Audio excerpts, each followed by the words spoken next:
In today's episode of Squats and Seances, I am sitting down with Cheryl Stelte, a spiritual coach, master healer, and best-selling author of 3 books. She is the CEO and founder of the Star of Divine Light Institute and the Azarias Energy Healing Certification Program. As an energy healing and empowerment expert, Cheryl helps mature women who know they are meant for more but feel blocked gain the clarity they long for and step into their true, authentically powerful selves, enabling them to live their lives with high-level purpose. With over 30 years of experience and extensive training in numerous healing modalities, spiritual leadership, coaching, retreat guiding, shamanism, yoga, and meditation, Cheryl finds nothing more rewarding than helping women safely break through their subconscious blocks when nothing else has worked as profoundly. Welcome, Cheryl. Oh, thank you, Vanessa. It really is an honor to be here with you. Wonderful. I am very excited and grateful for our conversation today. Before we begin, the question I ask every first-time guest on the podcast is, what does gritty mean to you? Oh, it's like rubbing like sandpaper. Mm. It actually has, a sound to it. It's It means so many things to different people. I love this question because it means, what is gritty, right? It can be a positive thing. It could be something abrasive. it can be, and it also makes me think of the first time I tried halva, the Middle Eastern sort of dessert bar. And I was in a grocery store, in a gourmet grocery store, and here's this stuff, and it was beige, and it's called halva, Halba, and it's got ground sesame seeds in it. I thought, what is that? And I ate it, and it's gritty. It is. I've had it. It's sandpapery. There's something about it, but I liked it because it's sweet and creamy at the same time. And today it's one of the staple items I keep in my fridge. I make my own what I call pumpkin seed halva. So I put pumpkin seeds and sesame seeds, and I use honey instead of sugar. And I really don't like to be without it. So it's a bit of a healthy addiction because I get so many nutrients from it. And it's that slight bit of grittiness that, I don't know, it just does something for me. But when you first say gritty, it's like, Yeah. You think sandpaper, or I think sometimes gravel in an abrasion, something that, it just doesn't feel good. But as you just described, it can also mean something pleasurable or an acquired taste and texture. Thank you. I really appreciate your answer. I'm compiling an anthropology, if you will, of everybody's answers to that question. And I just love the variance. So I always have to open with that one, regardless of where the conversation goes from there. Awesome. So I would really love to get into the story of you, your background, your experience. This second season on Squats and Seances is all about lifestyle. And so I have curated a list of guests to have on that have different specializations and different focus points. And with you, I really want to talk about your healing journey and probably start, if you're comfortable sharing, with how and when that began for you, that then led over the course of 30 years to where you are now. So let's open with, what was the pivotal moment that started your healing journey back in the beginning? Okay, just a little background. I was recently divorced in my early 30s, and spiritual was not a word back then, which is 32 years ago.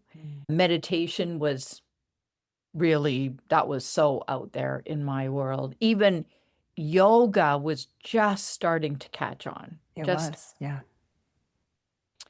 And it all began, I was on the beach one day with a friend of mine who wanted to practice kinesiology on me. She was just learning how to do it, and she was clearing energy, and we're waiting for the tide to go out to go and pick oysters, which was a real lifestyle of mine living on Vancouver Island.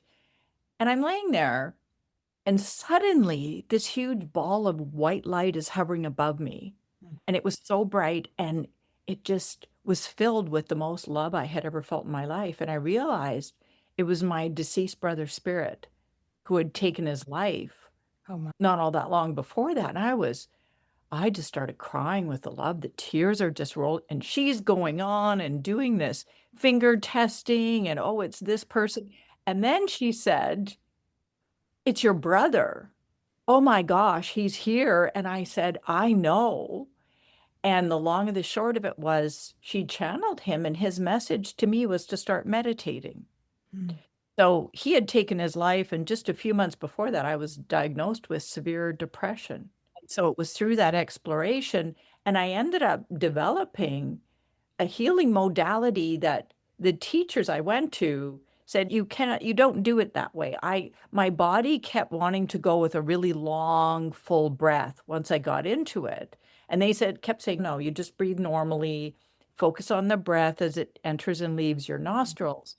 And so eventually I didn't listen to them and I allowed myself to breathe fully. And I had learned that as a child, growing up in Alberta, Canada, where the winters are just so darn cold. And I learned it would stop me from shivering if I started to breathe really, because I'd be shivering to the bone often as a kid, walking to Mhm. my friends, going to school.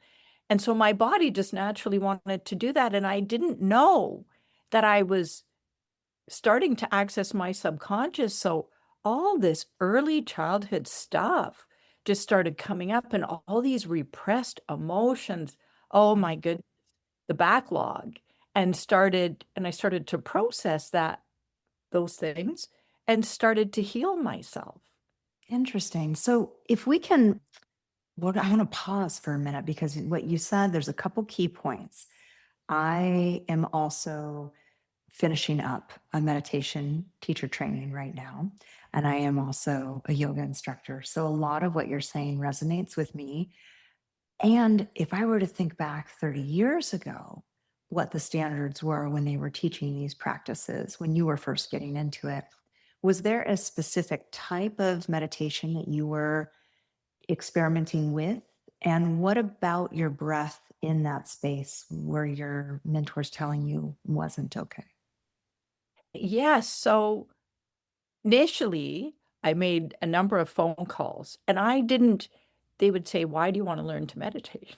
I would say, "Oh, so I can continue to speak with my deceased brother's spirit." And they would all say, "Oh, no, we don't have that kind of meditation." So after a few calls, I thought, okay, I'm not going to say that anymore. And I just said, I'm just curious. I just want to learn. But actually, I came across a class in a building that I was in the next day. And so I just trusted that. I'm like, oh, okay, here it is right in front of me, a sign on a door with a little tag I could rip off with the phone number. Cell phones weren't around. Yep.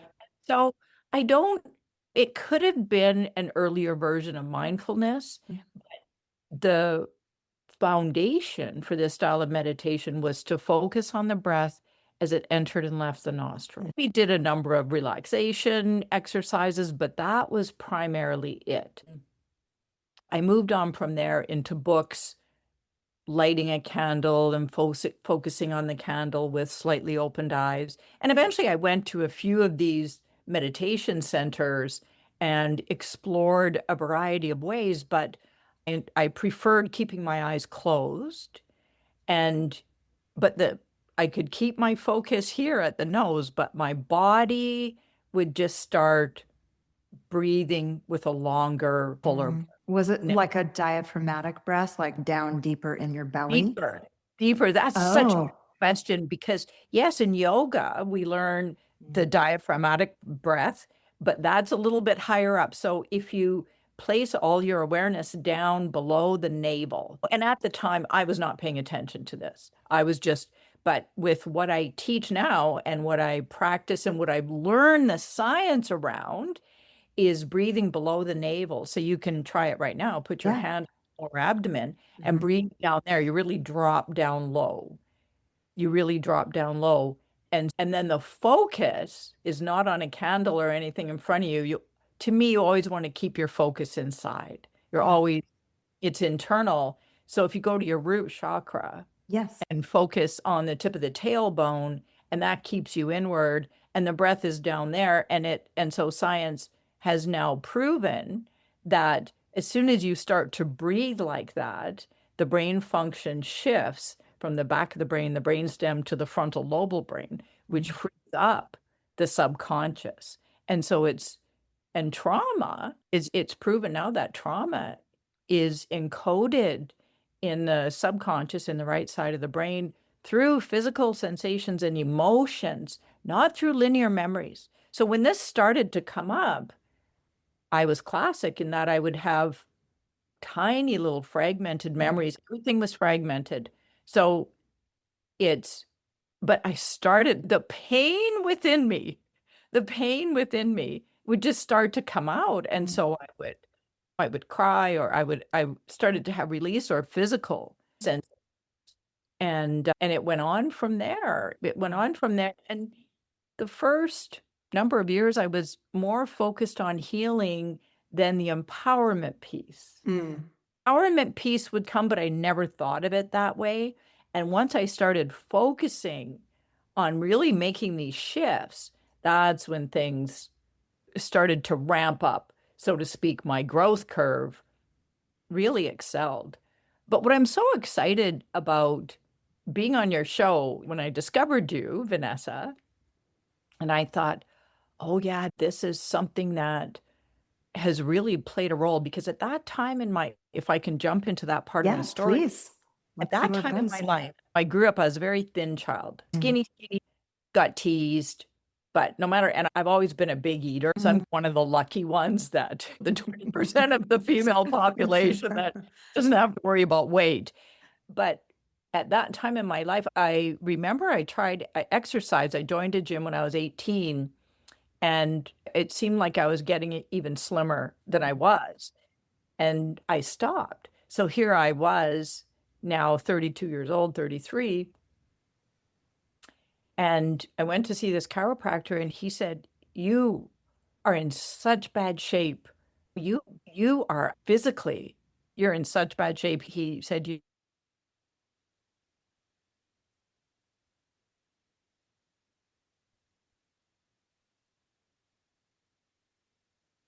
more than 15 minutes without huffing and puffing, just on a flat surface." That's how out of shape I was. Yeah. And what happened, I think the combination of the meditation work that I was doing gave me the motivation, until I was power walking. And I remembered to go to the store, to walk to the store was 25 minutes. And so that became a goal that I just started doing every second day. And then it became every day. And now here I am. I am one power walker. I am 64 years old. I love And the my bone density is 100%. I had it tested a year or so ago. And it just, I can't live without my power walks. It really moved me. And it also inspired me to start doing yoga, because I was stiff. I had this stiffness at such a young age. And so I remember doing downward dog anywhere, and just started to do all that. And I think it just kept me going. And I ended up with a pinched nerve in my neck, which is what moved me into the yoga portion of it.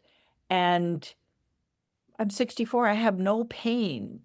That's Zero. wonderful. Yeah. And I really don't work that hard at it. Isn't it so powerful when we connect the dots between the physical body, the spiritual body, and the mental body? And I think of those as the base rock that goes down. And then from there, we build our pillars, our foundational pillars of what we want to see show up in our life. But it took so long for me as well to understand, in my 40s, before I was like, oh, these things are not separate, and I can't compartmentalize them that way. I can be very physically active, but have no spiritual practice, and my psychology suffers, right? Yes. So they're all so interconnected. I love that you shared that. My internet cut out a little bit right as you were telling your power walking story. Is power walking, that is your movement meditation right now, if you will. Yes, Yeah. it is. And I also do the Five Tibetan Rites every day because it's just sort of a quick and dirty chock-a block full of good things for the body. And so I really love to do that. And of course, I hike, I Yeah. kayak. Can Um, you walk our listeners through, sorry to interrupt you, who might not know, what are the five Tibetan rites? oh, the Five Tibetan Rites, Rites. It's an exercise that you do. You start slowly and it detoxes your body. Mm. And I notice if I kind of fall off the wagon for the Five Tibetan Rites, I don't sleep as well. There is a link. And what they do, it's five slow exercises that you do. And you can actually do them very fast. You can do Mhm. them however you want to do them. And they're anti-aging. They help you stay younger. They have a lot of claims. You can get a book on the Five Tibetan Rites. There's a really thick book out there, which I've never read because I'm one of these people, I prefer just having the experience. I have the Mhm. experience. I'm like, okay, this is so good for me. Like, I'll learn more about it later. So I've studied the Five Tibetan Rites minimally, but they massage all your organs. So it really keeps all your organs functioning. And so exercise or the physical health is not just about building muscle. It's Mhm. not just about strength training or even flexibility. It's everything. And the organs play such an important role Yeah. in our physical. If we have one organ that's not functioning well, the whole system will go out of whack. And so we know that, especially in this day and age with environmental Mhm. toxin, our food situation, that sort of thing. And I'm not 100% sure, but I think they're based in yoga. They feel very yoga-like.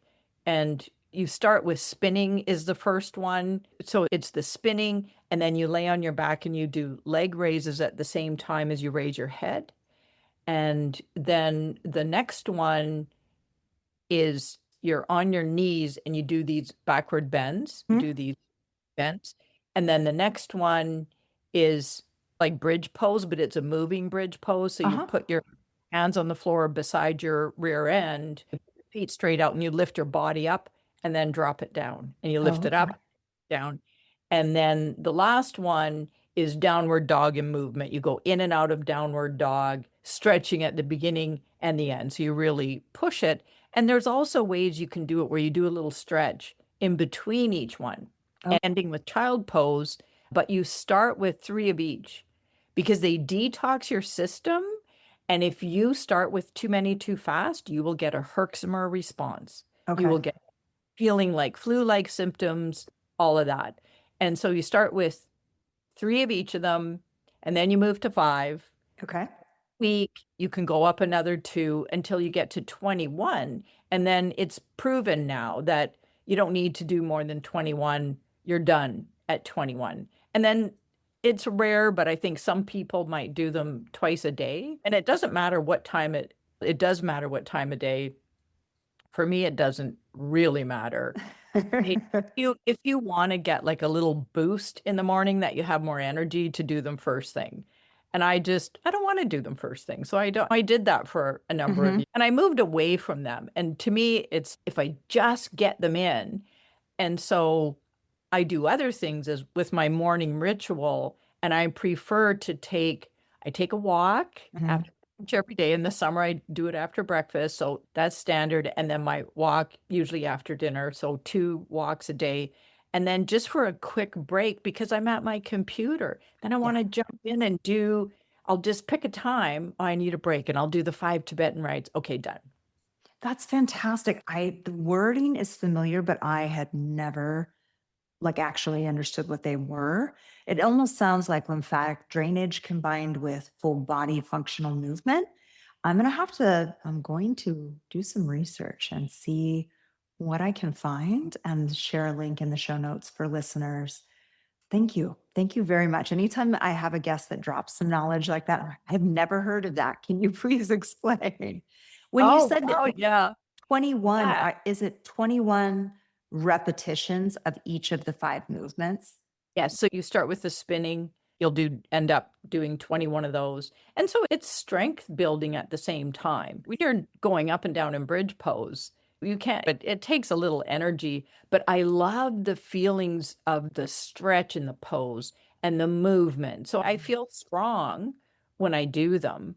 Yeah. But yeah, you do. And I think it's, to me, you just get so much bang for your buck. Yeah. It's such a short period of time, and just holds so much value for me. Oh, absolutely. And I appreciate as well that you explained that sometimes maybe you did them in the morning for a long time, but now with the season of life that you're in and the other things you have to prioritize, everything we say yes to, we're saying no to something else. And so finding the right moment and not making it a super rigid routine, but rather fluidity throughout your day. Oh, I've been sitting here at my computer for too long. It's time for me to take a break. Guess what I haven't done yet? Now's a good time. The perks from working at home when we can. Thank you for sharing all of that. That is gold. I love those kind Okay, of tidbits. That's like you cannot get that. You can research that online, but it really helps to talk to somebody that has real life experience with it. So you had this profound experience on the beach shortly following your brother's death and around the time post-divorce. And this puts you on this path first for healing for yourself, is what I hear, which also tracks many healers that I speak with. And on my own journey of my own healing, we have to start with ourselves first. It gives context and relevance to everything that we can then provide in service to others later on. So spent this time really for you, it was self-actualization. It was getting through those pillars of those different needs and getting to the point of self-actualization. Which of the many things I listed, you obviously have a wealth of knowledge in healing modalities and shamanism, yoga, meditation. What was the one thing you really gravitated towards in your healing process? the number one thing that I still don't go without every day after all these years is meditation, is the style of meditation, because the style of meditation that I do is always around energy work. And it's I've learned to become my own energy worker, and that's what I teach others. So the work I do when I work with my clients, I'm helping them heal rapidly and very deeply. It's very transformative. And it's through that process that they learn how to become their own energy worker. So it becomes a lifestyle of healing and empowerment, because to me, we're all here to grow, to develop ourselves, to heal and become empowered, to move beyond our challenges, the obstacles, and there's opportunity to learn and grow through everything. And so that is primary. The other thing, I remember early on reading a book about becoming psychic. There were all these exercises in there. And I had a pretty good taste of, maybe I do have some psychic abilities. But when I seemed to go down that road, it wasn't about my own healing. And sure, it's empowerment, but it began to be a sort of fun and I wanted to learn it, but it didn't have the substance Mm. that healing and empowerment did. So I studied multiple modalities. And then naturally, of course, people around me that knew me started asking me if I could help them. And that was very rewarding. And so I thought, okay, this I can do. Never thinking I wanted to work with people to help people. I never thought I full time. Having written 3 books. If anyone ever told me that, I would say, you are completely off your rocker. And actually, I did have one of my spiritual teachers say, you're a spiritual teacher. And it was one of the first times I met her, and we were doing darshan, and I didn't say anything. I just thought, you're nuts. I love that. I didn't even let it in. Because You're like, no, no. And then I went back to school as a single mom and studied interior design, and I started my own spiritual interior design business. It was called Stelte Design, Designing for the Soul. And I channeled all my spiritual work through that. So I didn't have to own so much of being a spiritual teacher, but I could do it through that business. And that was so much fun, so rewarding. And then once that shifted, once I left that, then I resisted. I really existed. And then I thought, I'm already leading meditations. I have these groups. And so I slowly stepped into it. But my stuff would come up. This is what happens when we step into our greatness. Our Right. stuff often comes up. That's how it was for me. Yeah. And I've witnessed that in so many others. And finally, it was when I looked at my life and everything I'd done, I thought, oh, maybe I am enough. Oh, Maybe I isn't and that the truth underneath all of it? Yeah. For all of us, we are all trying to prove to ourselves and anyone that will listen that we're enough rather than trusting that from the beginning. And that so resonates with me. I have been on that same path. I stay, and like you said, it keeps coming up. I think, oh, I figured that one out. And the universe says, just kidding. We're going to give you another example of how maybe there's a little more work to do there. And that's right. That's the whole point. It's never escaping the work, it's embracing it. as When you, hard as it is to embrace it, oh, it can be so really hard. own it. It can be because their stuff comes anyway. Yeah. And here we are. When you talk about energy work, another thing that I love to chat about, I know that this means something different to almost every person I talk to. Some people think of energy in terms of chi and meridians running through the body, acupuncture, shiatsu. Other people are very chakra centered, and it's colors and it's auric fields and it's alignment. And then other people, it seems to be more of a divinely led component, more something they're absorbing rather than something that's coming up from within them. So for you and your work, what does energy work mean? Chakras are something I resonate very deeply with. And I've been doing chakra work for over 30 years. I also have diploma in Jin Shindo acupressure, so I really work heavily with the meridians. And I learned from this psychologist when I learned tapping early on, Los. And I went to this weekend workshop to learn EFT and TFT, which is great. It's great. But I like things more heavyweight that are more substantial, I guess, say.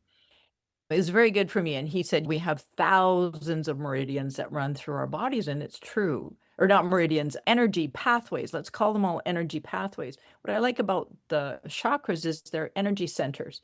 Yeah. So it's a lot of people. I've learned methods where it's not, you're not working directly with your own energy. Like some people, a lot of people will say, I'm sending healing energy, I'm giving you. So for me, all your energy is perfect exactly as it is. You don't need anything from outside of you. We don't need to pull anything out, but we do need to transform your energy. So I do chakra readings, and I do readings, I do psychic readings, I'm still not owning this one, but I'm a medium. And Oh, I would, that actually makes a lot of sense with your initial experience with your brother. yeah, That makes perfect sense. yeah. And it's not on my website. I just use it when it's needed, when it's required. So I don't advertise that one. But so when I see the chakras, I don't get into the colors. I don't see all the colors with the mandalas. I see them as energy, which is light. And I see where your blocks are, what's dark, and I can let you know what they're all about. So I see in such detail, and then I get the downloads of what your blocks are about, what you can do to help yourself, and then also where the energy is flowing well, what your superpowers are. We all have light, and some people will say, wow, I can focus on all the blocks that you saw in me, but there was also a lot of light. There's often good things. And I just recently, I work with mostly women, but I started working with this man who's severely depressed, seeing a psychiatrist, a therapist, and that's all great. It really, I think our works complement Oh, or yeah. complement each other. Yeah. And when I did his reading, I was blown away with how much light he had from all the work he'd done, but he's not accessing any of it or not very well. And in his first session, we cleared some of that darkness. So we went Mm. so deep. And his comments were, wow, it just felt so true. It all seemed so real. And I said, it was. Right. It's all true. It is real. And he had not felt inspired or excited about life since he was 5. Wow. And on that day, he felt huge excitement for the first time That's beautiful. since then. Hmm. And he's a mature adult. Yeah. So he didn't know he wanted to feel excited. Mm. He did know he wanted to feel inspired and passionate. And that's what gave me hope for him. So it's the energy is this is what I do. I actually get myself into an altered state. And so I'm vibrating at a much higher level than Cheryl Stelte normally Mhm. does. Much higher level. And that's a whole process when I teach it through energy healing certification program. So I'm in a higher state, and then I bring all their blocked and dark energy into me. Mm. I bring it all right in because I'm in a much higher state. I'm vibrating high. And what I do is transform it and give it all back to them cleared. So they're not, so it's everything that exists in them. And we do the work, we release the emotions, all those repressed emotions, the physical sensations, which has been holding these things in the Right. subconscious Yeah. and the fragmented memories, but it's the emotions that are the deepest. And then we take advantage of the brain's neuroplasticity once we've removed all that to then find out what is really true and reprogram that into the brain, into the subconscious. So it doesn't really take mindset work per Right. se, because when we program it, we develop new neural pathways. It's just a major game changer. Yeah, there's a couple questions actually that come up when you're describing that. The first one would be, how do you get your client into a state of receptivity for this kind of transaction to occur? I imagine that is that, I'm going to adjust my light here, don't mind me. I imagine that has something to do with the meditation. Maybe there's a little bit of almost like hypnosis, or you don't have to give away your trade secrets, but I just think of this gentleman that you were describing. He has some neural feedback loops that have been well established for his whole life.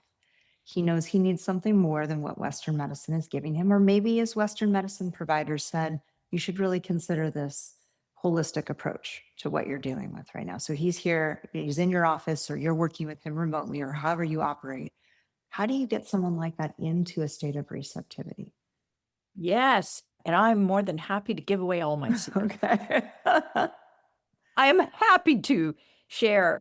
And so it does start with the full breath meditation. And I learned the value of it when I was doing acupressure. They call it hara breathing. If Mm. anyone's heard of that, hara breathing. And it's very similar, but you want to count to 6 or 8 seconds in and 6 or 8 seconds out. And what I'd love to offer your audience, and we can put this in the show notes, are some meditations that they can just click a link and go to the meditations and learn how to do this That would for be yourself. So amazing. please, so if you keep listening and grab these out of the show notes.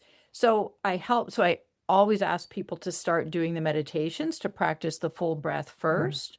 And then that's what we use when we Mm. go in. And then I have the advantage of being able to see the energy, feel the energy, and that sort of thing.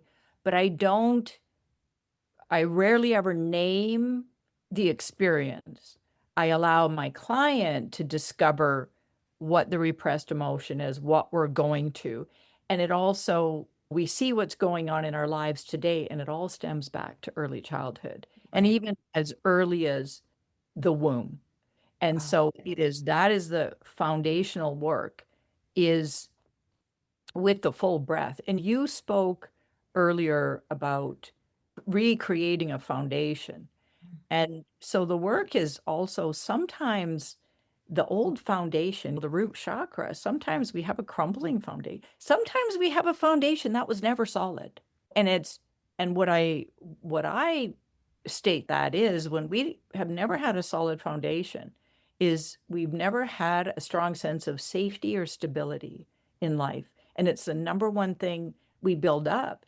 But it's just like a bad foundation. We need to remove it. We Mm. need to remove it and start all over again. And so, my number one meditation that people listen to and go back to is creating safety and stability in the root chakra because it's so in alignment with the work that you do. And then we have something to build on.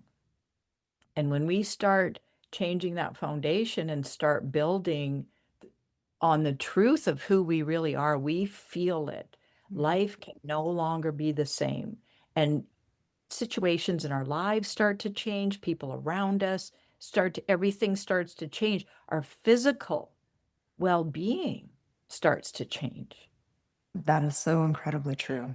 It's interesting that you mentioned safety. I touched on the Maslow's hierarchy of needs, goes back to some old psychology principles, but safety is the second one, right? That is huge. And you don't get to necessarily keep progressing until your safety needs are met. Many of us walking around, and I speak for myself as well, don't realize that we're carrying around all of this baggage from way earlier in our lives than we were probably even aware of, where these needs maybe weren't met. It wasn't labeled that way, but you look back and then you think, you evaluate or you feel these feelings that came up, right? Or these sensations in your body. And it's, what is this?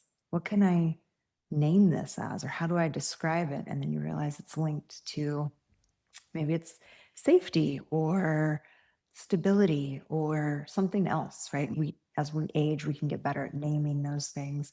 It really helps listeners to have a guide like Cheryl walk you through that process. I think the second question I wanted to ask around the energy work that you specifically do, as an energy healer, meaning you're helping an individual heal themselves, right?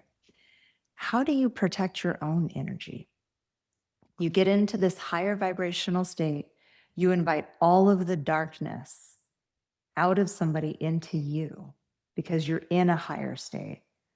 But then what after that? You transmute it, you hand it back. What do you do next? Yeah, I give it back to the cleared. And it's the work I do is based, you could say, in unity consciousness or oneness. We really aren't separate. We are not separate.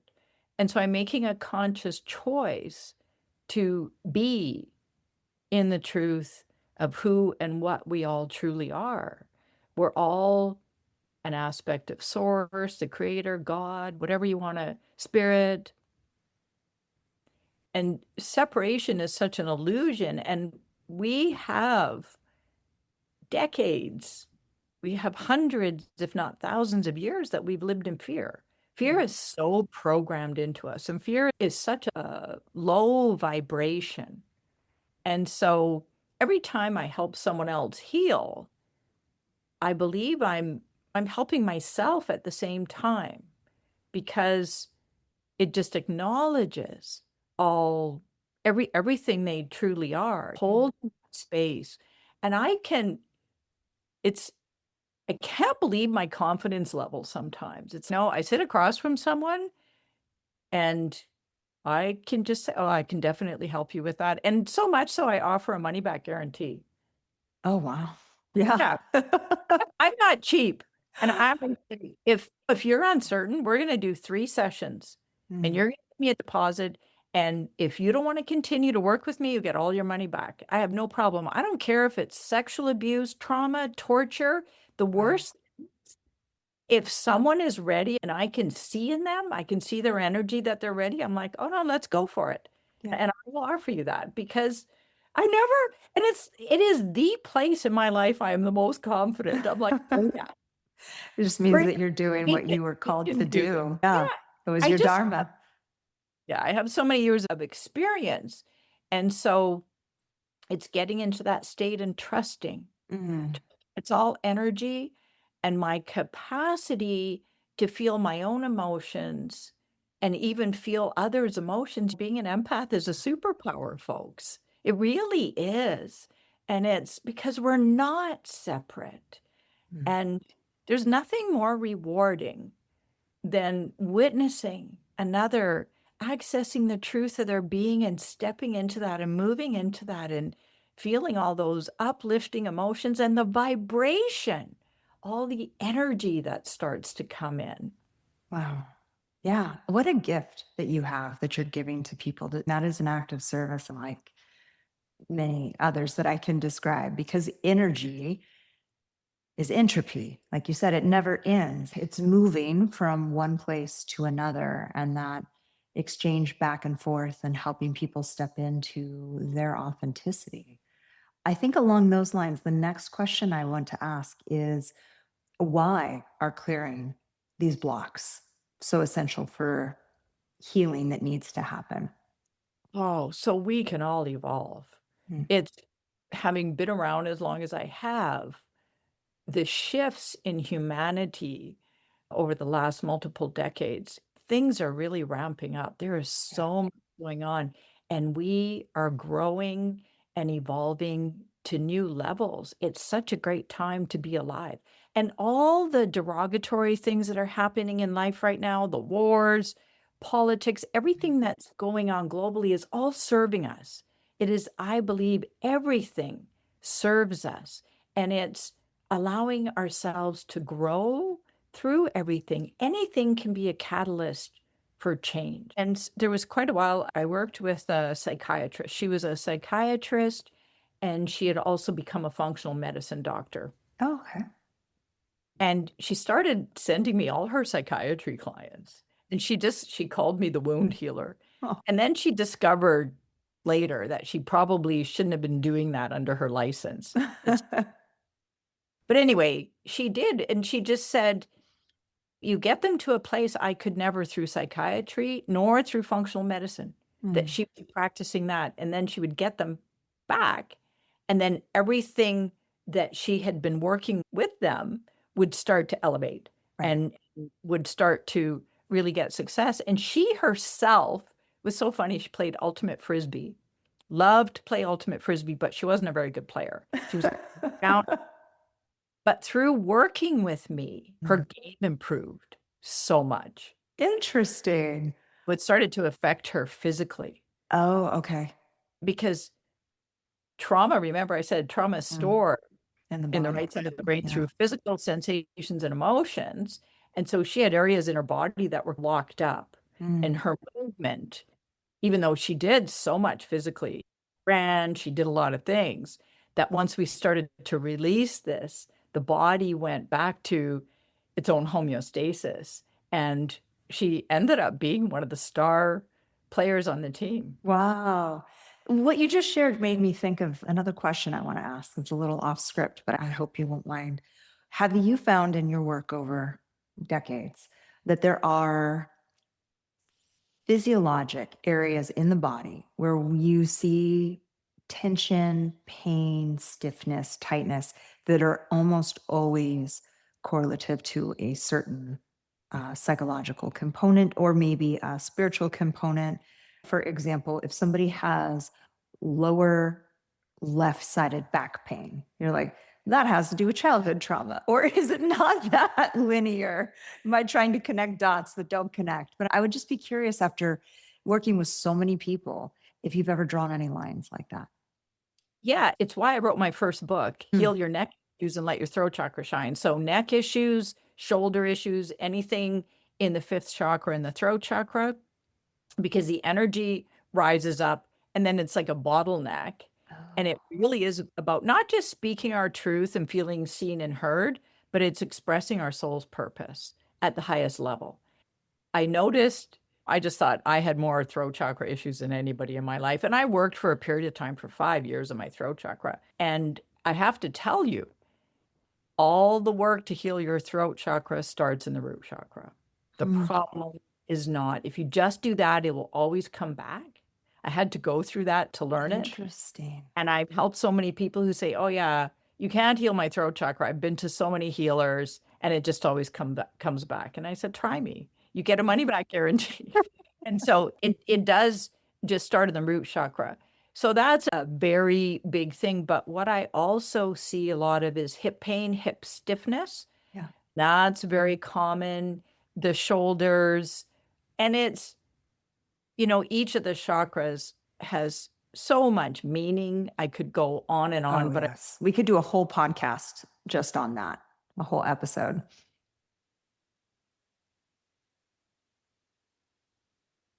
physical pain, but it starts to come up. And then I had one woman who had a shoulder injury. I just worked with her just this last summer. She had a serious shoulder injury, constantly inflamed no matter what, so sore all the time, just so much pain. And we worked together for 10 weeks and huge improvement. And then we have our birthdays on the same day. Oh, And she texted me a happy birthday. And then I asked her how she was doing. And I said, I really want to know. And she reported in with all these continued improvements in her life because she still does the meditations. And her shoulder was unbelievably better. She said it's not 100%, but I can't remember. I think it was like 80 or 90% healed, and no doctors, nothing. nothing was helping. And so it's the burden. And for her, it was about carrying the burden of others. So many of us come into our lives, we don't have the great attachment with the mother, the bonding that we needed, or the parents, because they have their wounds. It's Right. not, we can blame all we want, but it's about taking responsibility for connecting with the self. So she, her whole life, she said, I just want to live my life for me. For once, I've never done that. And so we help release all the blocks for always putting other people first, always Oh, yeah. being, always being the strong one, being there for everybody. And she shifted. And then she's no longer carrying the burden of being responsible for everybody's happiness and for all these other people, and started living her life for her. She doesn't have the burden anymore, so it doesn't hurt. Isn't that interesting? It does really bring to mind or make me question how often we feel sensations in our physical body. We look for the solutions there, and sometimes they're not. That's Often, right. those other components are connected. The physiology is connected to the psychology, is connected to the spirituality. And the answer is somewhere across all of those domains. Um, 100% true. yeah. 100% true. And some of the questions, sorry, I feel like I'm interrupting you. No, please go ahead. Some of the questions you can ask yourself, never ask, Mm, why am I having this? Because it's too open-ended and broad. mm, You can ask your knee or your hip or your shoulder, what are you trying to tell me? mhm. Because the body speaks. Yeah. And you can say, what do I need to know about this? What wants to be known? That's a question I ask. What wants to be known? Yeah. The magic questions, and then we can breathe into it and trust our intuition. Get out of your left brain. Your left brain won't tell you. Mm, That's linear. That's too thinking. Your knowing, your inner knowing is in the right brain. interesting. Before we wrap things up, I can't believe this time has just flown by talking to you. I love it. Thank you. You have written multiple books, and I absolutely want to chat about that. What is the message across your books that really ties all of your work together? And in light, I would say, specific to the conversation that we're having today, I'm sure they're all amazing reads, but if our listeners were to pick up one, which one would you want them to start with? Well, I think the primary message that I really want people to feel, to experience, is that we are all powerful beyond what we can imagine. We can't currently imagine. Everyone I work with, when we're finished, I always say, "Did you ever think you'd become? Did you ever Mm, imagine this? That you'd become the person you are now?" And they always say, "No, I couldn't imagine." We can't know until we get there right. because we have the filter. And I would say, if you're going to purchase any of my three books, I would start with the throat chakra book. Oh, Even if you don't feel you have throat chakra issues, you likely will resonate with something, but it's such a great foundational book that really helps you get into the meditations, become your own energy worker. All of my books have a lot of meditations in them. They're more like workbooks. I love But that that. I would say would be the foundational. And if you've been on a spiritual journey for more than 10 years, maybe from block to powerful. Mm, really helps you access your authentic, your inner knowing and your authentic power. Yeah. On the note on that last one, From Block to Powerful, what was your inspiration for writing that particular book?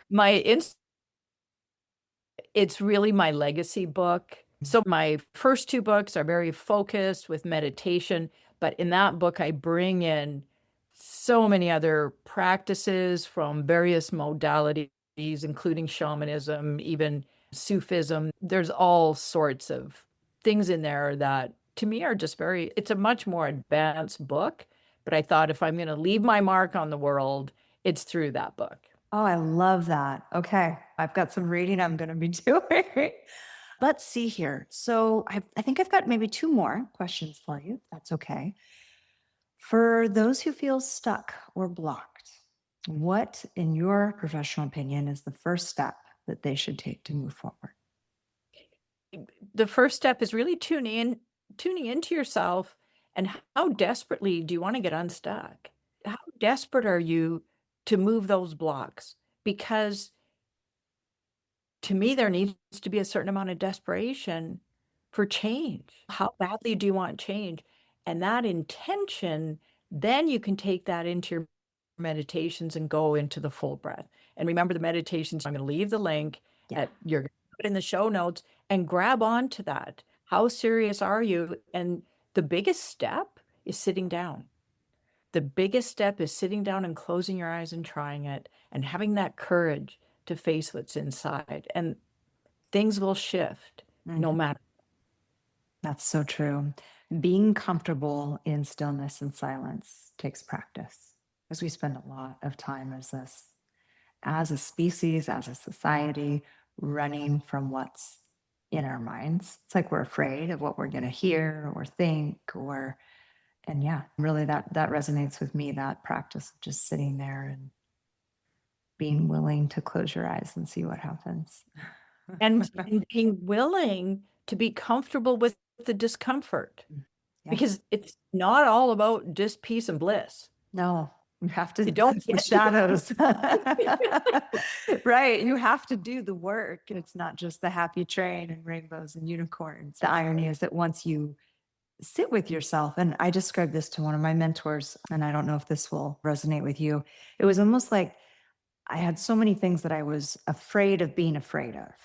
I didn't want to feel. And then when I just sat with myself in those spaces, it was almost like I could let the fear just crawl over me, but it doesn't bite. And it just moves on when you let it. But when you build up that anxiety, it's like swatting a bee. You make it mad, it's going to sting you. So let's see here. So, in closing, like I mentioned, this second season is all about lifestyle optimization. You shared an amazing amount of information that's so useful: meditation, introduction to energy work, the concept of having these blockages and why they're important to address.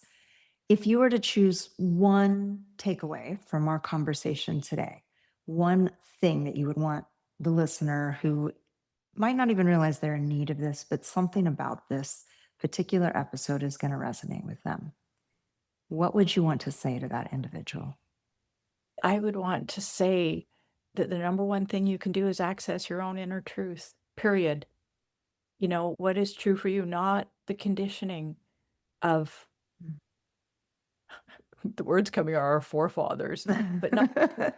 Right. No, there's a huge amount of that. What about our foremothers? Yes.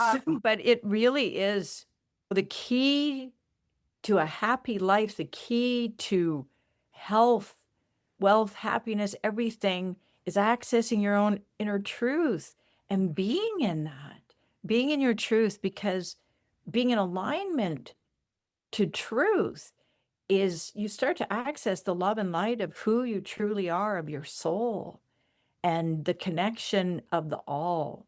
And it's an inner focus. It's an inner focus. It's not outward. And to be moving through life as a lifestyle as much as possible inwardly and looking outward from the inside. And I'm not a pro at it, but I keep doing it. That's part of why I like my walking, my meditations, and connecting with people like you. I get to be inward and I get to be who I truly am, even using a phrase that I never use, like forefathers, but it's true for me in this moment. It's expressing what's true. So finding that. Yeah. Did you hear that, listeners? It's an inward journey. And so many wonderfully powerful, knowledgeable spiritual healers. That is the message across all platforms that I keep hearing. Go inside, learn how to sit with yourself, trust yourself first. Oh, thank you, Cheryl. Where can people go to learn more about you, your services, or outreach? Where would you like to direct listeners to go if they want to get in contact? Easiest thing right now, if you're serious about helping yourself, click on that link for the meditation. That will get you to me and you'll get some emails and we can connect that way. But I am on social media, on Instagram and LinkedIn. And my website is starofdivinelight.com, starofdivinelight.com. Oh, fantastic. I'm going to include the website link as well as the link for the meditations. And we'll be in contact before this episode goes live so that we can network on all the social media platforms, because I feel that the more we can share these common threads, the bigger the ripple effect. And like you said, it's just like the work you do with your clients. Like it's just a give, but it's also a receiving. So that's just beautiful. Thank you so much, Cheryl. I hope you have a fabulous day. And thank you for your time and energy today. Thank you, Vanessa. Really such a joy to connect with you. Oh, thank you so much. In closing, I want to offer a reminder that your voice matters, and I would love to connect with you. If you feel called to contribute to this community, please reach out. You can email topic ideas, suggestions for interviews, and feedback to Vanessa@squatsandseances.com. That's Vanessa with an E, VENESSA, at Squats and Seances, all spelt out, one word, in its entirety. You can find new episodes of Squats and Seances on all major podcast platforms and the adjacent vlogcast on my YouTube channel. I'll link the YouTube channel in the reference notes for you. Find and follow me on social media at Squats and Seances. I'm on Instagram, Facebook, and TikTok. Until the next time, may you continue to live well, embrace authenticity, question everything, and of course, stay gritty.